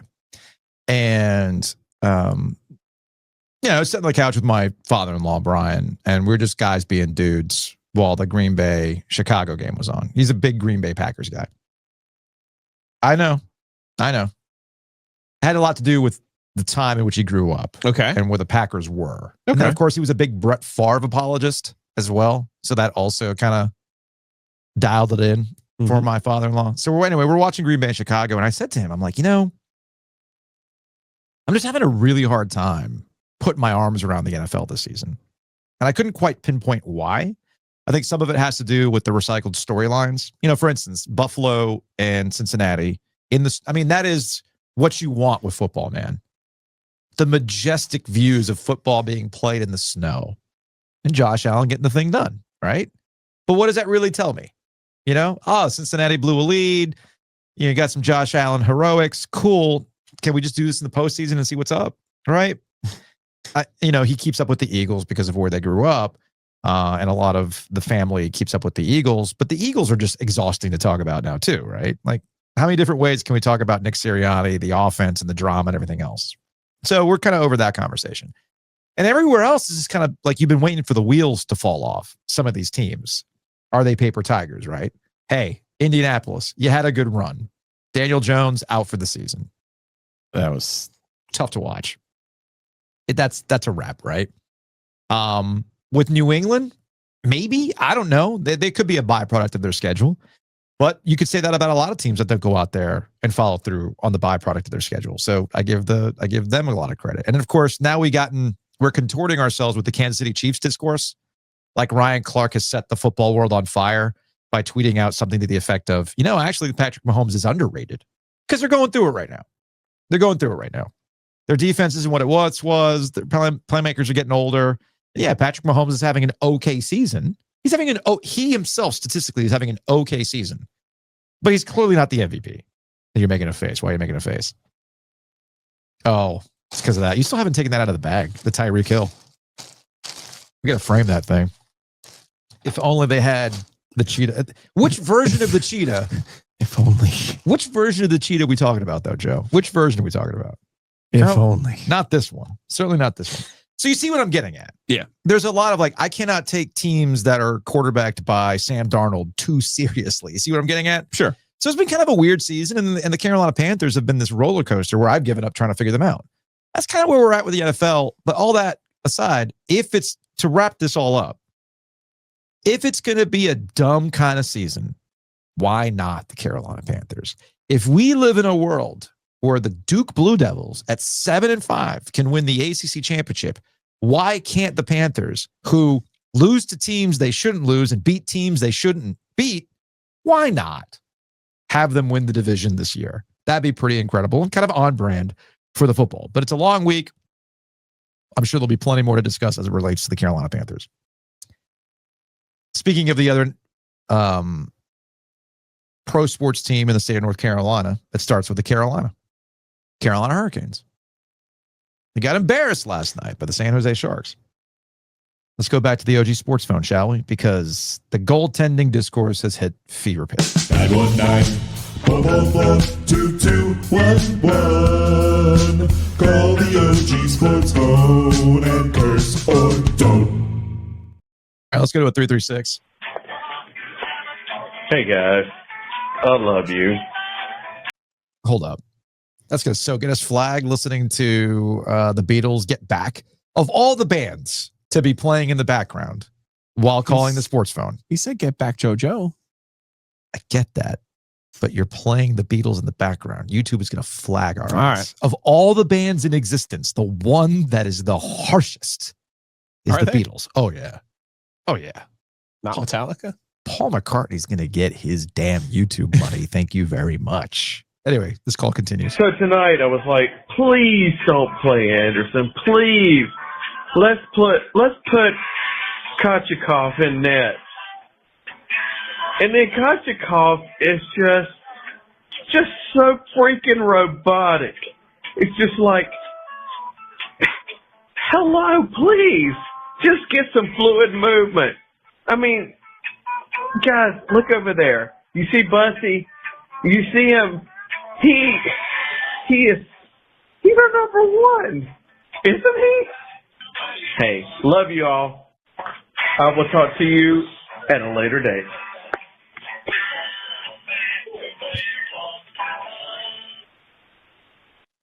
It's a well-produced call. As well.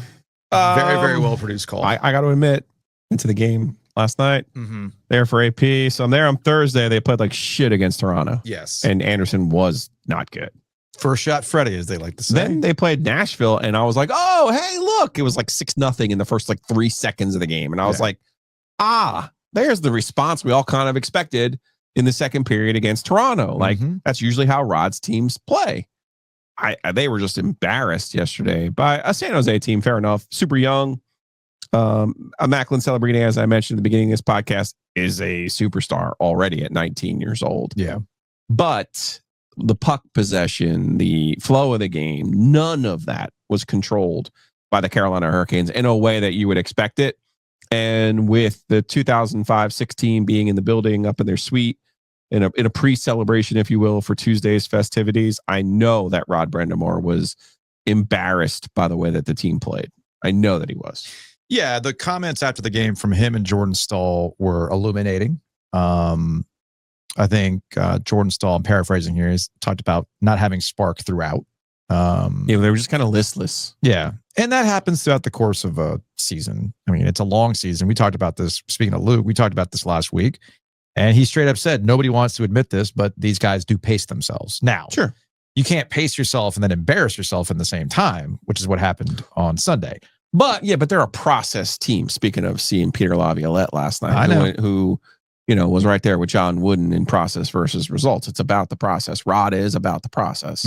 And you can't have the performance against Toronto, then the one against Nashville, and then go back to the one against Toronto. That is what will drive Rod to an early grave. I totally agree with you on that. And I'm sure the next time out, which will be Tuesday, for the actual celebration of the 2006 Stanley Cup, they will get, and Eric's going to be in the building, right? Yes. Okay. Well, so we got Jordan Stahl's first power play goal since 2021 last night. There you go. Yeah. So that'll happen. Yeah. Jordan Stahl will ball out. He'll have another hat trick, as you joked with Eric the other That's day. right. So anyway, my notes on that one.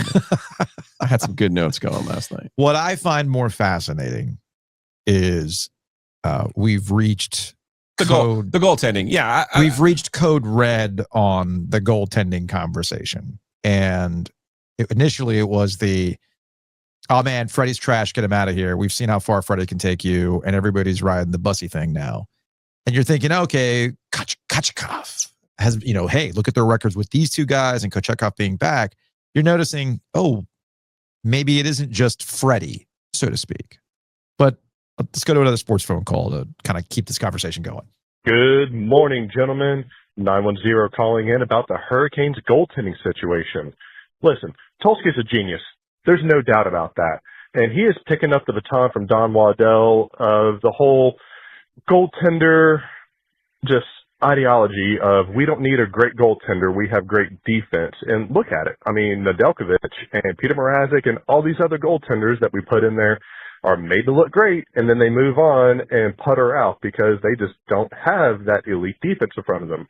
Now that we don't have an elite defense because of injuries and, Father Slavin being injured, we are showing some cracks. And Freddie is ultimately not good. We have seen that this weekend. What we also saw this weekend was a really good goaltender on Saturday night on the other side of the ice, who is on a team at the bottom of their division.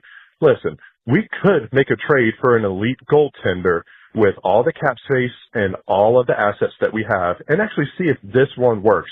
Because pulling in, all these elite offensive people like Rantanen and the dick face that went to Tampa Bay later on. I don't even remember his name because I just lost all these dudes out of my memory because we just keep repeating this process every year, and yet we get bounced in the playoffs. Let's try something new. Let's get an elite goaltender. It's not hard. Let's try it out, for God's sake. They get bounced. They went to the conference finals last year. Jake Gensel with his first stray on this program. Catching a stray. No $2 for Wake County, though, on that one. Wasn't a Dave Doran stray. Look, quarterbacks and goalies are the same conversation. We put everything on the quarterback in the same way that we put a lot of things on the goalie. You're right that Rod has a system, and it's a process. But my issue with the Canes, if you really wanted to get down to brass tacks as to what's keeping them from getting over the hump, so to speak, even though they are successful in the regular season and they've been to conference finals a couple of times here, okay?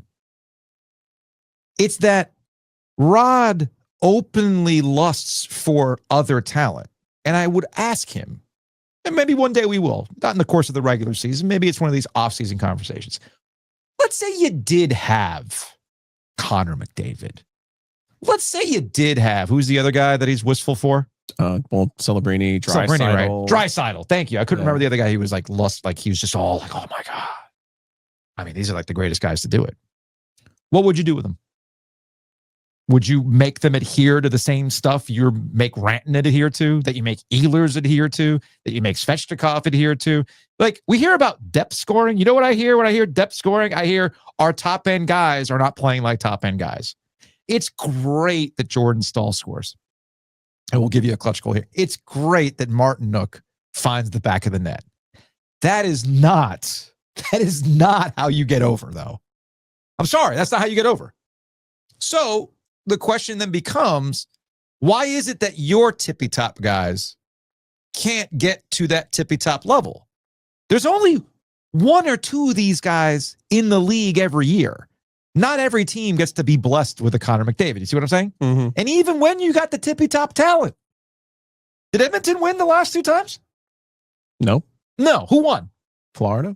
They have a similar system, right? Yeah. Why'd it work for them and not for you? Well, their top end guys are just a little bit better. Florida. Okay. Yeah. Okay. So something has to give here. Well, their goalie's better too, but whatever. I don't think that's the case, actually. Honestly, I think they've gotten good enough goaltending to win. Clearly. Joe, you can't make a face. They've clearly had good enough goaltending to win. They got to the fucking conference finals last year. Who are we talking about? The Canes. Oh, I thought you meant Bobrovsky in Florida. That's what I was talking about. Bobrovsky's fine. It also just happens to be that the Canes make all these other Russian goalies look like they're the greatest goalies of all time. Notice the consistency It's one there? of their kinks. Yes. Okay. So anyway, I guess what I'm going Will Wade levels of high pitch here now, because I'm a little sick and tired of just, we got guys. Okay, well, we got guys. Why don't they produce? And we never stop to think, maybe the system is not conducive to producing then. It's conducive to producing now. It's conducive to producing in the regular season. It's conducive to getting you past the first round of the playoffs. But what would happen if you did have Draisaitl? What happens if you did get McDavid? What happens as you're being all salivating over this other guy last night? What would happen if he was on your team? You see what I'm getting at? Am I making sense? So that would be a question that I would have in the offseason. It's not the question to ask right now, obviously, but it is something to think about as we start getting into this existential looking for answers as to why you're convinced that the season's going to unravel for the Carolina Hurricanes. It's not going to unravel, okay? They're going to make the playoffs. How far they'll go? Hey, man, draw, all that stuff matters. But at some point, we do have to start asking the question, what would happen if you got that tippy-top talent? It's not for lack of trying. And why is it that tippy-top talent might not want to be here? And it can't be because, well, there's no Neiman Marcus. That's not the reason why. Just a thought. Just a thought. And I want to be clear here. I'm not banging on the Hurricanes here. Their results speak for themselves. What I'm asking is, or what I'm pushing, what I'm challenging Canes fans to do is, let's break out of the base knuckle draggy sports talk radio argument of it's the goaltender. No, it's just part of it. That's all I'm getting at. Sorry, I went on a little bit of a high-pitched rant there. I apologize. I will not do it again.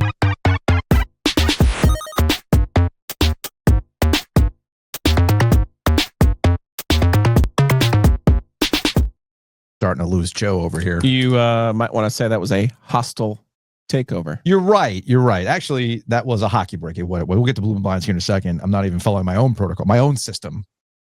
Okay. My process. We just took a hockey break. Brought to you by our friends at Happy and Hale. Let's take a break. Let's take a hockey break. Brought to you by Happy and Hale. Check them out. Download the app. Use our promo code OG25. I feel like I got to send Joe to get an Almond Brothers to pick him up. I see you struggling over there. Yeah. We were sitting here joking about 3-hour podcasts and having the stamina. Do you need a coffee break? No, you need a Happy and Hale Almond Brothers break. Use a slice of pizza? A sandwich? You know, pizza does taste better after a good podcast. It does. You know? It does. It really does. But you know what's going to taste even better? When I wrap up here and I go to Happy and Hale over in North Hills. Ooh. And I got myself a Bueno Bowl? A Bueno Bowl.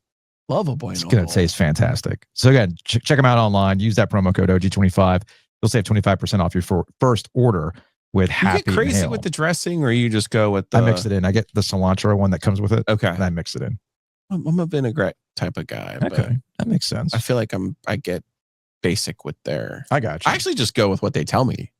I usually do You know that what I too. mean? Because I feel like Tyler's crew, they know like what's the actual best dressing for each bowl. Yeah, I worked with a guy, Adam Gold, but I worked with a guy who would get apoplectic. That's right. He's Over got very interesting food takes. he has not only just food takes, but like he would be very finicky about his order at certain restaurants. Okay. So like he would go to Happy and Hale. It's like, I want the Bueno Bowl, but I don't want anything that actually comes in the Bueno Bowl. Okay. And then he would get mad when, you know, it didn't pan out the way. Like, well, you basically just created your own order based off of something they're used to making and efficient at making. You know, the thing they're known for. But no, you want this and you want that added. Please take this out. And like, and then you get mad when you gave them 8 different instructions that they missed one of them. Sounds like a you problem to me. Yes, I'm calling Adam out when it comes to that. And he knows I'm right about that. Tomatilla vinaigrette. Yeah, the is the one tomatillo. that comes with the Bueno Bowl. Yeah, the It's got a tomatillo little vinaigrette is something very, very to good. it that I enjoy. You might be very finicky about your night of sleep. You get a little bit of light leak. Oh, I can't sleep. I understand that. That's why you got to call Bloom and Blinds and get the blackout curtains, the automated shades, all sorts of great stuff. And here's the other thing about Bloom and Blinds. They want to buy your blinds back. What? Yes. No way. So go to their website, find out more. Follow them on social media. They got a lot of interesting stuff on social media as well. So find out about the whole process of buying your blinds back. Let's check them out. bloomandblinds.com or call them directly at 919-980-9815. Again, that's 919-980-9815.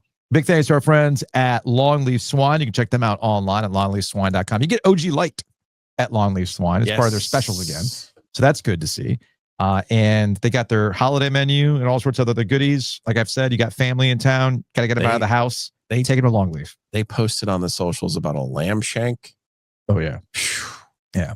Speaking of family, the last thing you want to see is like rodents, roaches, all sorts of weird critters. And then like your in-laws are like, oh, what kind of shack do you run here?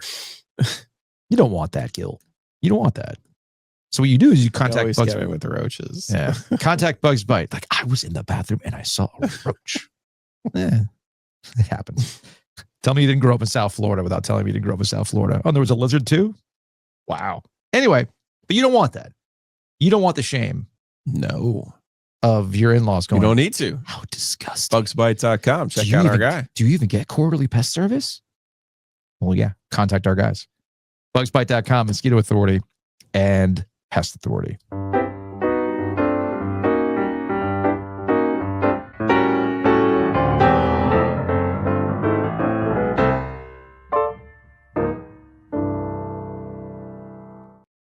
All right, let's get out of here with some Hey Joe. I'm going to keep this simple.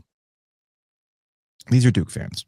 Okay, we're going to close this thing out with giving some space on the floor for the Duke fans who listen to this podcast. Do you know who the first call was? It's our guy, Ben. Yes, Ben. Ben called. I figured I'd give it some property. And again, I know people are like, where's the after dark? Look, man, sometimes the schedule just doesn't break in our favor. It is what it is. Let's go to 540. Ben. Hey, guys. It's Ben from Bull City Coordinators. Calling in because I just got to say I absolutely love the way this ACC football season has played out.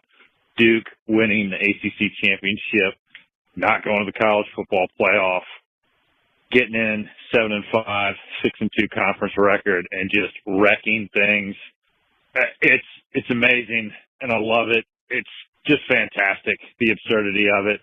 And then you see the college football playoff committee let in Bama, who lost to Florida State and also just got destroyed by Georgia in the championship game, advances Bama but penalizes BYU, then lets Ole Miss in despite losing its head coach. It's just the absurdity of it. I enjoy every minute of it, just as I will enjoy next season, every minute of next season, when Duke fans will have to listen to UNC fans acknowledge the Blue Devils as the reigning and defending ACC champs. Perfect. Anyway, keep up the good work, guys. Go Duke. To kind of go back to what we started with, those were all valid points about it's good for this, it's not good for that. This happens over here, but it doesn't happen over here. All of this stuff is baked in. All of this stuff is agreed upon. This is what they want. And you can do a couple of different things going forward. The easiest thing to do is to stop paying attention to the Tuesday shows. There's only 2 of them that I care about during the course of the season. There's the first one, just as a point of interest. Oh, what's the snapshot? And to do the fun thing of what the snapshot looked like when they started the process and what it is at the end. Mississippi State and Ole Miss, the very first playoff rankings from 1-2. Yeah. How'd that work out? Were they in? No? Got it. So I think that's interesting. Like, what did we think at that time? How did the picture look at that time? What did we end up with? So I find the first one interesting. And then there's the penultimate one, the final look in before the conference championship games, because that's the one where they set the table. That's the one where they tell you what's going to happen if you pay attention. And none of this should have been a surprise when it ended. From Alabama being protected to BYU being out to Miami being in over Notre Dame. And even to a certain extent, Duke not getting in as a 5-loss conference champion. So just do yourself a favor. Don't pay attention to that stuff, or pay attention to the 2 I just told you about, and you move on from there. Let's go to a 336. Joe's, what's going on? It's Jack from Wilmington.